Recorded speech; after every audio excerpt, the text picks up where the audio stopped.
Welcome to Move Like This, brought to you by the Accounting Move Project and sponsored by Moss Adams, the Center for Accounting Transformation, and CPA Trend Lines.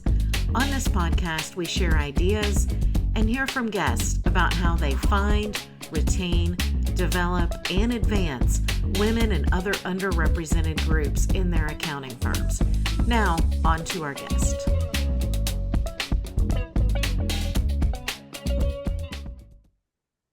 Hello, and welcome to this new episode of Move Like This. I am really looking forward to this conversation with somebody I have a huge amount of respect for and just enjoy spending time with, Sarah Elliott. She is the co-founder of Intend2Lead, which is a leadership development firm that focuses on the accounting profession. So thank you so much for being here, Sarah. Thank you, Bonnie. I'm so excited to be here and chat with you. I think very highly of all the work you do, and I'm grateful for how you support our profession. So excited to contribute in a small way. Well, thank you. Well, before we dive into questions, I would love for you to just share a little bit more about your background and the work that you do at Intend2Lead. Yeah. So, Intend to Lead, we are a leadership coaching company dedicated to coaching curious accountants to access what we call the dimension of possible. That is a place where fear no longer drives us and love reigns. So, through executive coaching, leadership coaching, and group learning, our clients enhance their self-awareness, increase their self-confidence, and learn how to build healthy cultures amidst uncertainty. And I love accountants because I grew up as an accountant. My amazing business partner, Brian Cush, who I know you know, Bonnie, we're both CPAs turned leadership coaches. So my first career, 14 years public accounting. I actually retired as a partner in a CPA firm in 2014, and then just really dedicated myself. I went back to school to become an executive professional leadership coach. And I'm just really honored to support this profession in the way that I do, because I just think there's so much potential, so many amazing people in accounting. We also can, all that amazing potential and the things that make us great sometimes can get in our way sometimes. So I just feel like being able to bring coaching cultures and being able to help shift mindsets for people really does create a new dimension of possible for accounting. Oh, I love that so much. And I feel like we could all use some of that, right? That I love that dimension of possible and, kind of letting go of those barriers that are there. And most of them are barriers we create ourselves. Yes, yes. We have so many beliefs, right, that we inherit that oftentimes we don't even know we have. That's why that excuse me, that self-awareness is so important, because a lot of times, right, we're having our challenges and obstacles because of how we're seeing things, Mm-hmm. right? And even sometimes how we see ourselves, and of course how we see others. So when we can start to just get curious about ourselves, we can create some real shifts in the world around us, which is pretty cool to witness. Oh, yeah, I bet. Well, as you've mentioned, you have worked with quite a few accounting firm leaders and next generation leaders over the years. So, kind of to kick us off here, from your perspective, what qualities consistently define good leadership in the accounting profession today? Yeah. So I appreciate that question. It's such a big question. I feel like I could talk about it for days, but I'll try to be concise. And we actually, Bonnie, we developed a leadership model that we call the conscious leader model that we share. And at Intend to Lead, we always talk about change being in terms of mindset first, then skill set, and then habits. We need all three to make real change. So I'll say, I think great leaders get that. But we look at our mindset first. So I want to talk about those qualities that I think a conscious leader has when it comes to mindset. So one is really realizing that our power is through others, right? So empowering others, sharing power with others versus maybe I think an older school model is we think as leaders, they have power over people. No, our job as leaders, right, is to bring forth the best in others. And because of that, we're collaborative versus competitive. We really hold that growth mindset, which means struggle is valuable and necessary and required for growth, right? So I can get really curious about myself. I'm okay being vulnerable because mistakes and failures are actually how I grow and change. Mm. And because I'm curious, I'm not just curious about others and the world around me and my challenges, but I'm really curious about myself. So, we talked earlier, just in the intro, right, about self-awareness and the importance of that. So I think our best leaders are self-aware and humble. And we put the collective needs over ourselves. So I kind of think of a shift in leadership that we're seeing. If we look at those around us, I think the leaders who really inspire us are shifting from this place of kind of ego or me Mhm. to we and heart and love and humanity. So that's what I would really say. I mean, if I could say it in one sentence, um, our best leaders, human centric first, right? In this world of all this technology and change and growth, and it's hard, but we always need to be human centric first, Yeah. and the rest will come. Yeah, I mean, it reminds me, and maybe it is very similar to the idea of servant leadership, Yeah. which is, we've heard that for many years. And I remember, learning about that idea when I was kind of growing up in the world, in the business world, and thinking, wow, there aren't that many of those out there. But when you find one, it is somebody that can inspire others very easily, and people want to work for them. They want to, honestly, they want to please them in some ways. Well, and Uh, I think like I just want to hone in on that word please because I agree with you, but I think that's also where I see a lot of limiting beliefs in accountants. We mm, have a lot of people pleasers. So sometimes oh yeah. that can get in our way, you know what I mean? But I think where you're going with there is those people help us feel better about ourselves and Yeah. they help us feel more confident bringing more of ourselves to the workplace, right? And then we all thrive in that place versus I think sometimes people lead through fear and we shrink ourselves and we hide more of ourselves. We're afraid to speak up. We don't have that confidence. We do what we think other people want us to do versus really connecting with ourselves and saying, what unique gift do I have to share here and what can I bring? And I think those inspiring, and probably the servant leadership model, right, also brings that forth as well. It's really that human centric place of connecting and understanding each other and helping us and really giving ourselves permission to be who we are. Right. And I know you get that, right, through all the work that you do, how important it is in this profession that we create a space of belonging for people to feel safe showing up and bringing what they have to share because we need everyone. Yeah. Oh, absolutely. And I think that idea of creating a culture where people don't have to hide who they are, or portions of their, life, or, relationships, or whatever that might be, you're just going to do a much better job. I know I've talked about it before, but to me, um, I go immediately to a conversation I had with somebody at a firm a number of years ago who was gay. And he was talking about how he doesn't have pictures of his husband and children on his desk, and he is very careful, plays the pronoun game, right? And he loves his job, he loves his clients, loved what he was doing, but he was always consciously hiding part of who he was because he did not feel safe. There were partners within the firm who were very openly anti-LGBTQ.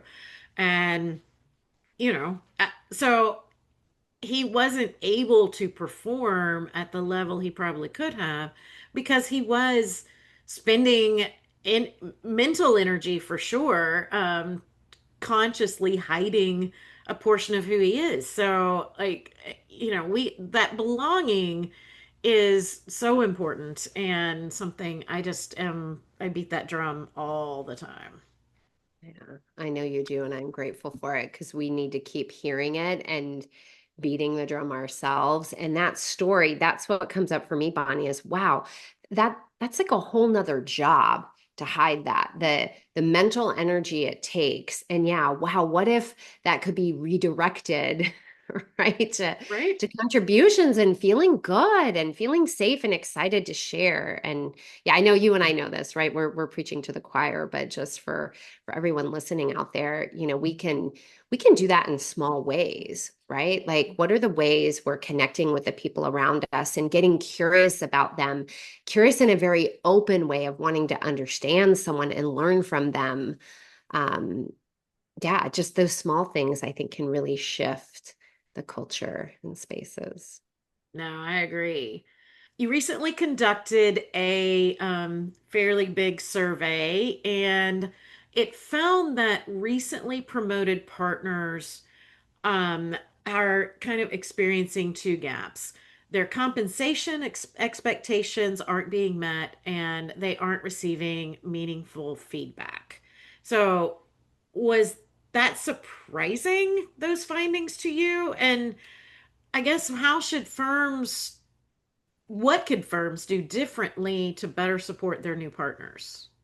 Yeah, there are a lot of good questions packed in there. And if I could, Bonnie, I kind of want to zoom out for a minute because the reason we surveyed Mm, newly promoted partners is because we really believe they are an absolutely critical group of leaders in our profession. So when we think about the sustainability of accounting, this is a critical group and we are not supporting them well enough. And I have been through that transition myself in public accounting, and it was the hardest transition of my career because you're moving from kind of the top of your game, feeling like I've been supported on this journey and I've made it and I'm here. And then it often feels like you're completely starting over and you realize, oh my gosh, I don't know the things that I thought I knew. And it's being a business owner is so different. It requires new things. And at the same time, I think there's a real vulnerability in that, but a fear to show that vulnerability because I'm a partner now. I've got to have it all together. So I'll say, Bonnie, we do a lot of work in this new partner space supporting folks. And so like we had a lot of data anecdotally right through our work for many years, but then we said we wanted to survey this and really see, and we know our accountants like numbers and data, right? So we're like, okay, we'll give you the data.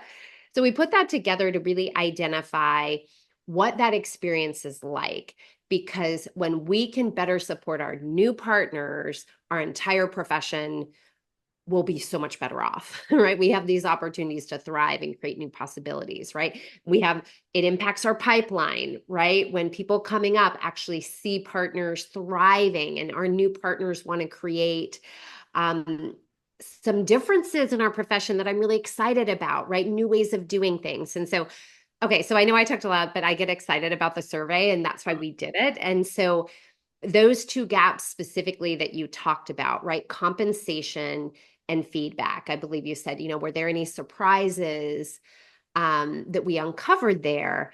And then you asked what can firms do to support their new partners. So the first, I'll talk about comp.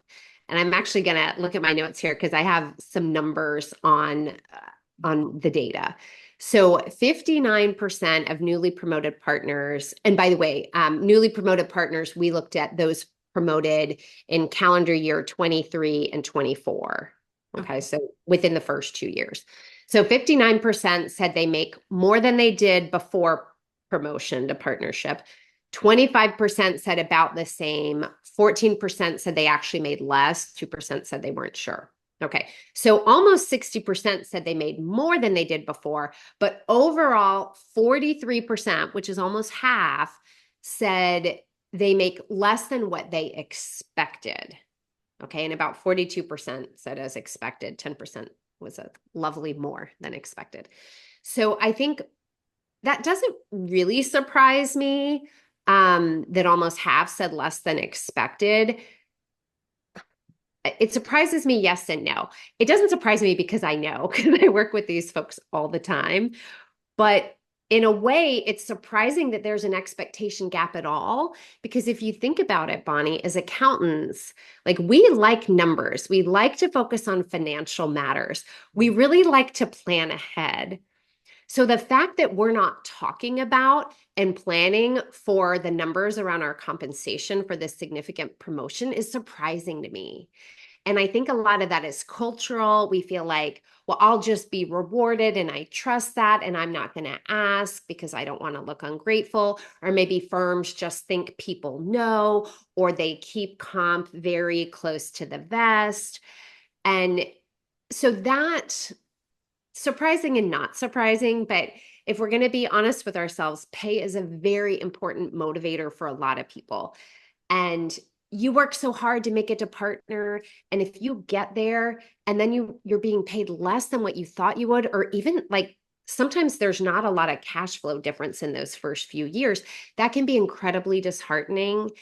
And I've seen partners just question, then why am I here? Why am I doing this? Is this really what I want? Because I worked so hard to get here and I thought it would feel better, and I'm actually lost and I'm lonely and I'm not getting the comp I thought. So we can avoid all of that. Like if we just have the clarity of communication, if firms are talking about it earlier, sooner, being honest and transparent, and talking about not just the short-term shifts, but the longer term shifts and even the financial impacts, because especially when there's equity partnership on the table, that's a very different way of getting compensated. There are tax implications for those of us who are not tax experts. That's a lot to think about. So the good news is we can solve some of that pretty easily by having the honest conversations. So firms need to share that in advance. And you know what? If your firm's not sharing it with you, ask and keep asking and keep coming back to that conversation. Yeah. Okay, so that was comp. So that was a lot. So I can move to feedback in a second, but I want to check in with you, Bonnie, and just check in like any surprises on your end or thoughts on what I've shared. Well, yes and no, because we also, the M in move is money. And so we dig into this a bit too. And I mean, have research back to 2010, and we found that in particularly for women, which is our area of focus, a lot of times that new partner shift is not what they expected it to be. And the promises that they've been made aren't always delivered upon. And that is actually a point where if industry comes calling and says, hey, we're going to pay you $50,000 more a year to do this job that you're probably overqualified to do, and you get to work 40 hours a week, and you get XYZ vacation and benefits that may be better than what the firm is offering, it is a moment where a lot of for women to get promoted to partner is quite a journey anyway. But if it's not what they expect it to be, it is also pretty quickly a moment where they decide to leave public accounting entirely. Mhm. So this doesn't completely surprise me. Um, the other thing is, I just had an article in Accounting Today last week in honor of Pay Equity Day, International Pay Equity Day. And, one of the things I was talking about is firms are just not transparent about this. And there's so many inequities built into the system. And what I don't think a lot of people are realizing is it not necessarily partners, because Gen Z aren't quite there yet in most cases, but they're talking about what they make Yeah. very comfortably and freely. So if you think that people aren't going to find out some differences in salaries, you are delusional at this point, because it is going to come out. Yeah. Yeah. I hear you. Well, and what's interesting, I talked about these new partners and them being the key to sustainability of our profession. And like what you said, if we take care of them, if we better support them, if we're more transparent, then uh, we prevent them from leaving and we actually empower them and create more confident partners who are excited to bring others along with them. Right. And it's just so critical. And some of these things, like that lack of transparency, to me is an easy fix. Yeah. But I think it's a mindset thing, because everything starts with mindset. And we have these weird cultural norms around it, or fears around, well, what if we talk too much? What will happen? And yeah, I just think we've got to shift that. Yeah. Yeah. Yeah. So, talk to me a little bit about the lack of feedback. Feedback. Yeah. So there's a lot of juicy stuff there too. So the data says out of the 110 new partners that we polled, 67% get feedback once a year. 15% never receive feedback. That was I mean, I should say it wasn't really a surprise, but it was still a surprise. 50% is a good amount that aren't getting any feedback. Wow. 13% twice a year, and then 5% quarterly. So if we look at that, most are getting it, a vast majority, just over 2/3 are getting it once a year. So I'm guessing there's some sort of formal evaluation process, and that's it. So, okay, it's something. But overall, of the 110 partners, 46% felt that they don't receive enough feedback. So it makes sense to me that if you're only getting it once a year or not at all. But what was interesting was even that little minority who was getting it quarterly, 20% of them said it wasn't enough. So that tells me there's a gap in the quality of feedback that's being received. So is it specific? Is it timely? Is it actionable? And I think that feedback is so tough, Bonnie, because we teach a lot of workshops around this. We do a lot of coaching around feedback. So I do think a lot of it is on the firm and the firm's processes and systems. Like they could be better, especially at the partner level, because what we often see is we have mechanisms, structures in place on the path to partner, and just period, right? From when someone enters, like all the way up through when they're promoted to partner. And then oftentimes you make it to partner and the structures are no longer there for you. It's like your development is your own. You've made it.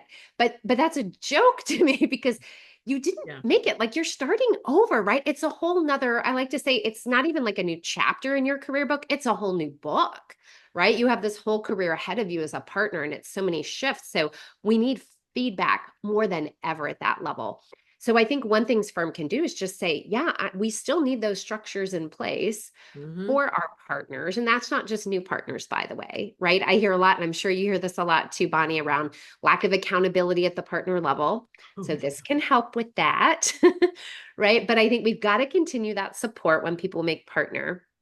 But then on the flip, right, there's the firm's responsibility, but there's also what new partners can do. And I think this is important, is don't sit and wait for the feedback. Don't wait for someone to tell you. Don't wait for the formal processes.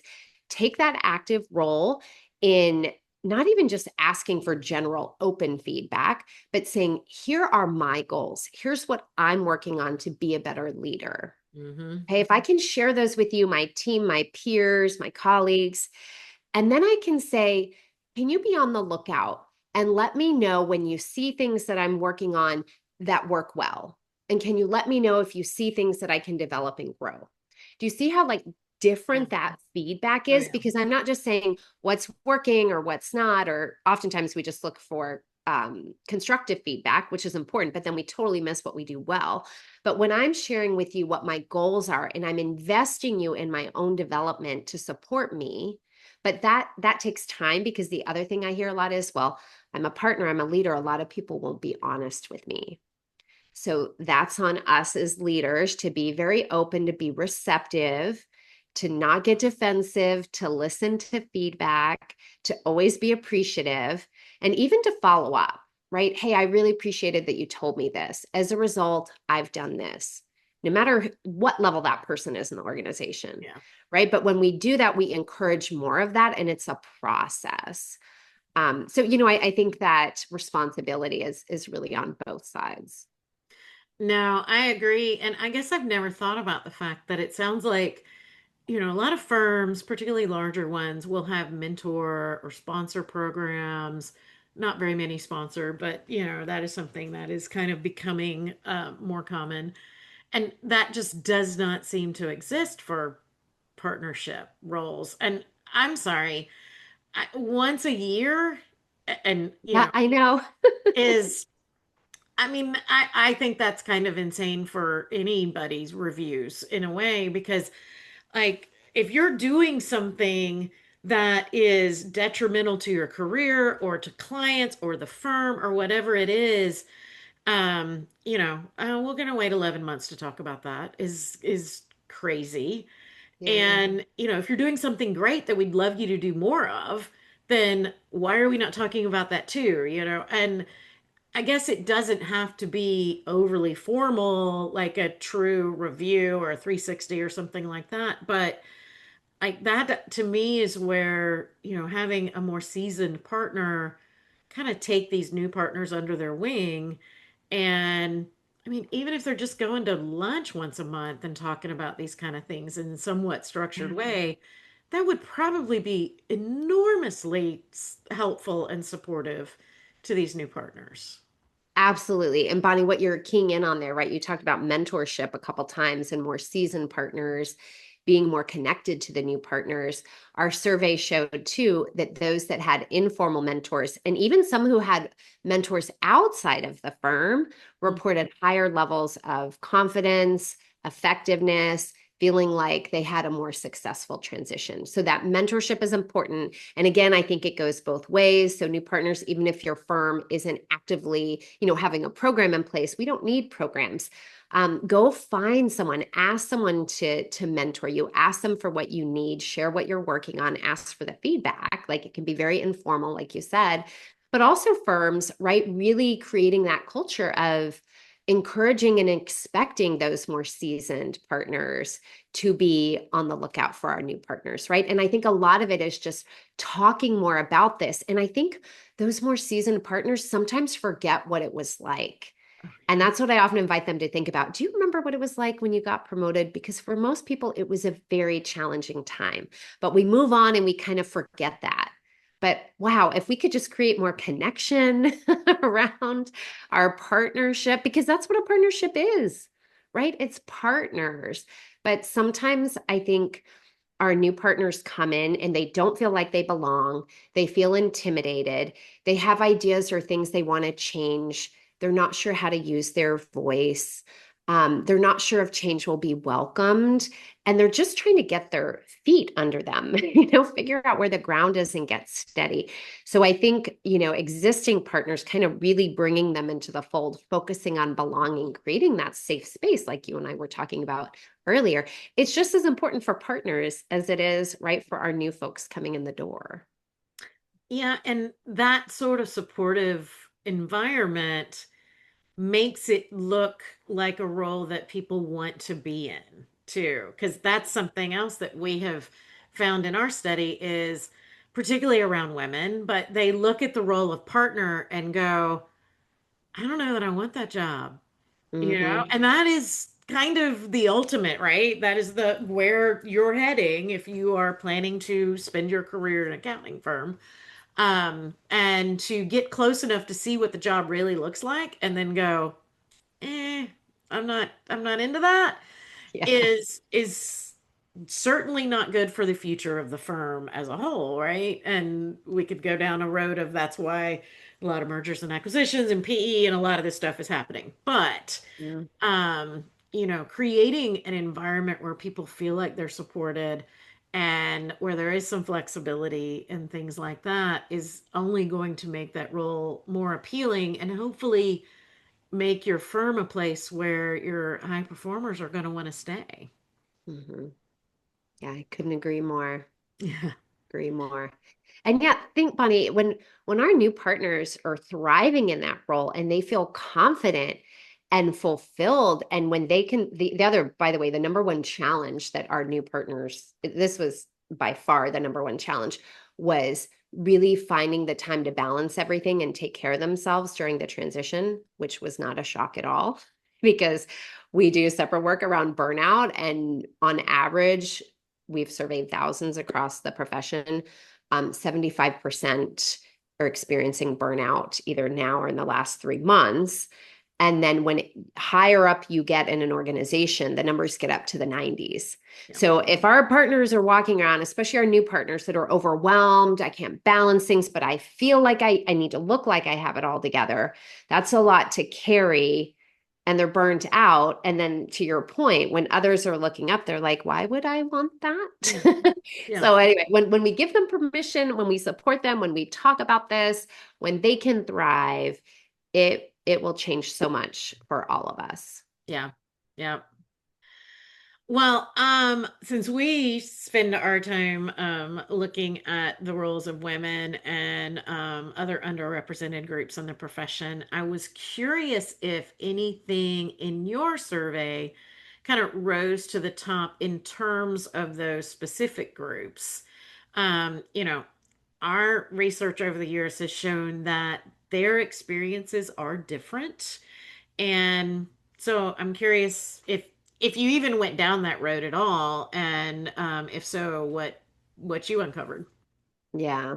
Yeah, I love that question. And we talked a lot about that, Bonnie, because we got data around gender and racial identity in the survey, but we have not done the slicing and dicing of all the data through those lenses yet. But I'll tell you that the numbers we got, just for perspective, this is interesting. Again, newly promoted partners. So that's those promoted to partner, and that could be equity or income partner in 23 and 24 calendar years. 56% were men, 43% were women, and then 1% chose not to say. So I thought that was interesting that the the female numbers were higher kind of than I expected. It's also, it was 110 people. We obviously have a lot more in the population. So, and then the racial identity, 82% of people surveyed identified as white. 6% declined to specify. Asian American or Asian, 4%, African American or Black, 3%, Hispanic or Latino, 2%, Middle Eastern or North African, 2%, and then other 1%. So it's interesting. What we're seeing is most were white, which isn't surprising. So like I said, we haven't sliced and diced that data yet, but it's on our radar. But I will tell you anecdotally through the work that we do across the profession, I mean, I couldn't agree more that experiences are different if you're from an underrepresented group. But I think there's a lot of similarities. What we find is new partners struggle with a lot of the same challenges. There are so many, we've blogged about this, like we've written so much about it, and people say, it's like you're in my mind. So those things are often very shared. But I think what's challenging is if you're from an underrepresented group, you have those challenges, and then you have another layer on top of that. Sometimes you don't feel seen, you don't feel heard, you don't see others like you who are doing what you're doing. So I often see some confidence challenges and often just a lot of pressure on oneself to say, well, they're not doing it yet, so I have to be that model. And that's a lot of pressure and mental baggage to carry as well, right? And then there's the other challenges. Am I being seen? Am I being heard? Is my diverse perspective being valued here? Am I being invited? Or, am I a token, right? And those sorts of challenges. So I'm sure you could speak more to that than even I could based off what we see. Well, it's interesting because all of the things that you just said, I have definitely heard. I think one of the others that comes up quite a bit too is particularly if you are a first of any sort. So, are you the first Black woman or first Latino man or whatever that is? Um, there is a huge pressure that if you don't perform extraordinary in Mm. this role, the firm may not consider other Black women or Latino men for partnership in the future. And while that sounds crazy, it is really not because the reason why, when we put out the best CPA firms for equity leadership, that tipping point number is about 31%, where any group that is below that percentage of the total is seen as a group rather than as individuals to be heard. So, when you are the only, or maybe one of two, or something like, or the first, Mhm. there's all that pressure we've talked about just to do the job. And then, without the mentorship you need, but then you have to layer on that the that responsibility, whether it is actual or felt, um, of representing whatever group you're a part of in such a positive way, or the whole next generation might be impacted negatively. I can't imagine carrying that weight. No, that is so much pressure. It feels so heavy. Um, yeah. And then worrying about what I say, what I share, will it be represented for everybody versus me as an individual, like Right. you said? And I will say, I think what makes it extra hard is for those folks having their perspectives and ideas minimized without people realizing they're minimizing them. Hmm. Right. So when I share something, am I really being heard as me? Am I being dismissed as representative of my group? Am I even, are my concerns valid or heard here? Because oftentimes, right, okay, someone may feel like I'm the only in this room and there's a lot of pressure on me, but others say, oh, I don't see you like that. You're just one of us. But but now you're dismissing my experience that I actually am different and it feels different and you don't actually know what it's like to be in my shoes, right? And so just all of that psychological challenge and baggage around that is so hard, right? When you're in a room with a lot of people who have no idea, I would imagine what that's like. So Yeah. yeah, just a lot to navigate on top of, like you said, all the kind of standard challenges that people have. It's a lot. Yeah. And we're kind of already heading down the DEI road here, but I have a Mhm. couple of questions around this Yeah. too. And one of the things I'll add to what we were just talking about is I have talked to a couple of fairly new firm partners in the last 6 to 7 months. One I'm thinking about in particular was a Black woman who had been promoted to partner at a mid-sized firm. And she has since had a couple of people kind of behind her back, kind of not all that subtly, say that she, or suggest that she might have been a DEI promotion because she is a Black woman and she was the first Black woman to be promoted to partner at this firm. And so, there's a boldness out there that people are feeling now, and we could, but I don't want to go down the political road of this, but um, that I think that comes into play. And, as uh, a lot of firm leaders and firms themselves are stepping away from using terms like diversity, equity, and inclusion. And many of them do still want to build fair, people first workplaces, right? So, how do you think firm leaders can keep inclusion at their heart of strategy, even when language is shifting and it may not be as clear how the firm really stands on these topics? I know that's a really big question. Yeah. So, Let me just solve it all really quick, Bonnie. I wish. No, it is definitely a very challenging time, right? And words matter and language is important. And it is very disheartening when language is being weaponized, language that is coming from a place of fairness and justice and kindness, and better business sense too, right? But I mean, if we just look at the heart of everything you said, right at the heart, how do firms keep it at the heart? Well, I'm going to go back to human-centric leadership.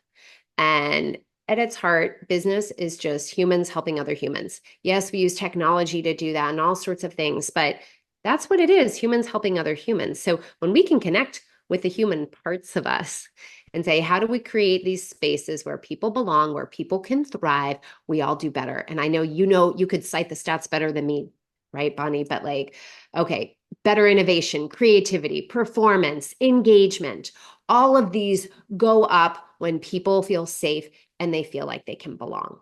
Mhm. So if we focus on that, regardless of what we call it, when we focus on creating the space of belonging as human beings, how can we connect? How can we understand each other? How can I understand what inspires you? How can I understand how you can best contribute? What are your unique gifts and capabilities? What excites you, right? What's hard for you? What are the challenges you're facing? If I can understand that, and I can do that from a humble space that is actually expanding my own perspective versus assuming my perspective is the same for everybody, right? Like that's when we get into trouble, is we focus on our own filters and worldviews and lenses versus really saying, wow, this is an opportunity to get curious about others, learn about others, and I actually expand my lens and I create a safer space, and we're better and we all can do better together. So I'll say language is important, but like, let's go to our heart space, because we can be all up here in our head and just say, what's the right thing to do? If I'm a human trying to connect with another human, how do I do that? Right? How can I make people feel safe? How can I be a conscious leader? Because it is not a nice to have, or this is good for our numbers. I mean, this is an imperative. It's an imperative for doing business. And I think too, and there's some schools of thought out there that say empathy is not a good thing. I will argue till my Gosh. death that it is. And you know, being able to put yourselves at least partially in the shoes of somebody else is vital for that. Because just because something hasn't happened to you or you haven't experienced something firsthand doesn't mean it's not real and it's not potentially devastating to other people. And I hear that so much, and it's kind of, it is one of those areas where I tend to get frustrated. I have a really long fuse, but the fact that, well, I haven't seen this myself, and you're like, that doesn't mean it doesn't exist. I There haven't are lots seen. of things I haven't seen. Yeah. It doesn't Yeah, I mean was gonna it's say I real. haven't seen penguins in the wild, but I know they exist. So let's start from at least that point of connection. But yeah, it's kind of, sometimes I think we get very caught up in our own experience, and you started out this whole conversation like that, and we have to step back and say, let's actually really listen to what somebody else is saying and have some empathy and see what we can do to create that environment where everybody has a chance to feel, like you say, safe and that they belong. And there may be some shifts that have to happen for that to really take place, but okay, we're shifting all the time. Let's make some Agreed. changes if we have to. Yeah, agreed. Well, I have one more real question, and then Oh a gosh. couple of fun ones so we can lighten the mood a little bit. But with all of this in mind, and we could talk for hours, I know, and have in the past.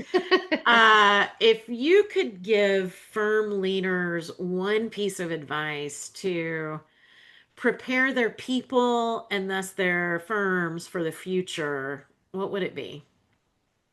Oh, no pressure, right? Just None, one. none at all. I have like 15 at least. Um, if I had to pick one, be more curious. I think that applies to ourselves. How can I get curious about myself? I mean, even what we were just talking about, Bonnie, right? Wow, if I could get curious about myself, why is it that that doesn't seem possible to me, someone else's experience? What is it in me, right? What is that belief or idea that's in me? Getting curious about ourselves, getting curious about others, getting curious about the challenges around us, right? You just said things are shifting. People need to shift. We are experiencing unprecedented change in our profession, in the world. It's changing faster and faster. So, wow, to get curious instead of afraid. When we're afraid, we tend to seek control and we clamp down on what is, because we want to feel safe there. We're seeking that comfort. But if we could relax, open up, and get curious, Mm-hmm. Like when we get curious about what's out there, what's possible, when we ask questions that don't have answers yet. And I see this a lot in accounts. So like we want to know, we want to have the model, the framework, the checklist, right? But wow, if we can get more comfortable living in that ambiguity, asking questions, being curious, and allowing ourselves to uncover new ideas, new possibilities, allowing us to learn more about ourselves, to connect with others in new ways, I think amazing things will happen, right? And that's what we mean by the dimension of possible. Like if we know it all, there's nowhere to go. There's no possibility, but being curious reveals amazing possibility. I love that. And think that's great advice, not just for firm leaders, but for just people in general. I think I will add to that, like now that we all have Chat GPT or whatever AI thing we're using, it is so easy to type a question into that and get an answer, right? Without thinking about things, without, Yeah. pondering options and such like that. And I feel like one of the results of that, whether it's now or down the road or whatever, is we are losing some of that curiosity because we're not always thinking things through, or we want an answer to be fast. And to step back and say, wait, why is that the case? And what can I do to change things that I may not want to live with or think are the way things ought to be? Taking that step back and, I don't know, getting out of our heads and getting off of our computers is Yeah. an important step. Getting outside, literally, like walking in the grass. Yeah. What could that create for us? Yeah. Yeah. I like it. I am going to personally work on being more curious and appreciate that advice. But before I let you go, I Yeah. want to ask my fun questions to you. So These will be the real hard questions for I know me. yeah, we have covered a lot of ground today, and I feel like just scratched the surface, right? Right. Um, so when you were 5 years old or somewhere around there, what did you want to be when you grew up? Gosh, when I was 5, I think I probably a gymnast because I was this little skinny thing and I was just started gymnastics. My big sister was doing gymnastics. Yeah, that career definitely went by the wayside by about 10. By the time I was 10, that dream fizzled out.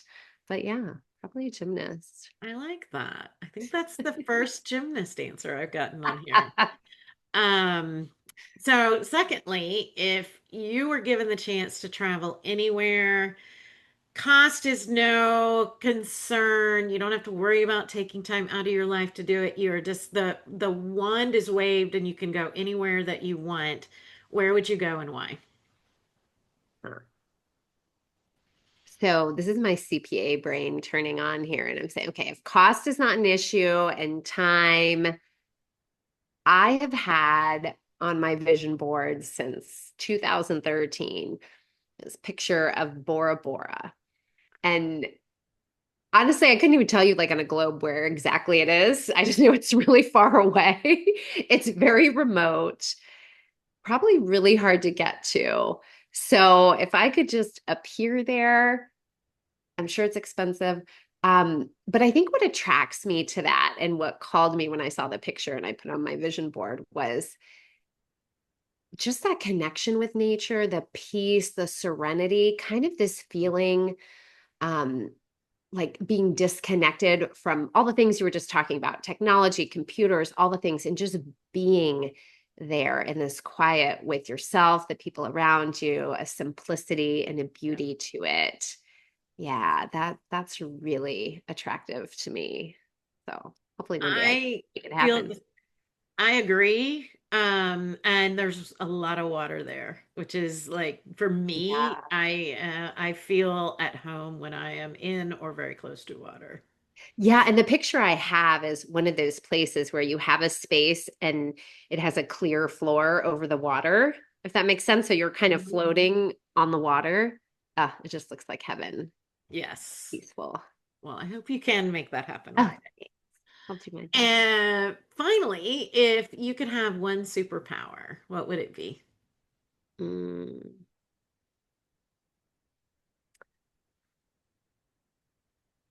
This is a really tough one because there are so many ways, but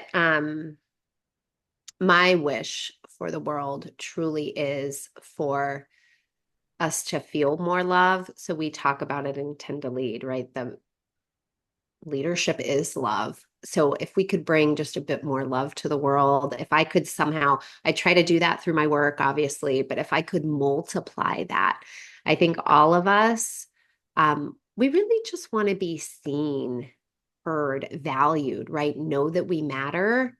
Mm-hmm. And if we could each just feel a bit of that and connect with ourselves and find ourselves again, like how different could we be? I think that gets me excited, and that's what I'd want to bring. Yeah. I love that because there's a multiplier effect to that too. Yeah. Because, it's like people that feel loved and feel cared for are often those that turn around and make other people feel that way. Yeah. So, Yes. I really hope that you get that superpower. And I think you already have it. And really do appreciate the fact that you are one of the people out there putting love into the world. So, thank you so much for being here today. This has been a wonderful conversation, and I am looking forward to hearing more about your survey results and kind of how firms can take that information and create cultures and environments that are much more supportive and set people up for success. That's what we want to do, right? I mean, like you We say, all thrive when that happens. yeah. Yeah. So let's figure out ways to make that happen more often. So thank you so much, Sarah. Always lovely to see you. Always. Thank you for all that you do, all the work you do for our profession. I'm grateful for you. So thanks for the opportunity to connect and share. Thank you. Thank you for listening to Move Like This, brought to you by the Accounting Move Project and sponsored by Moss Adams, the Center for Accounting Transformation and CPA Trendlines. If you'd like to learn more, visit our website at accountingmoveproject.com. Don't forget to subscribe and share with your friends and colleagues too. I'm your host, Bonnie Buol Ruszczyk, and until next time, keep moving forward.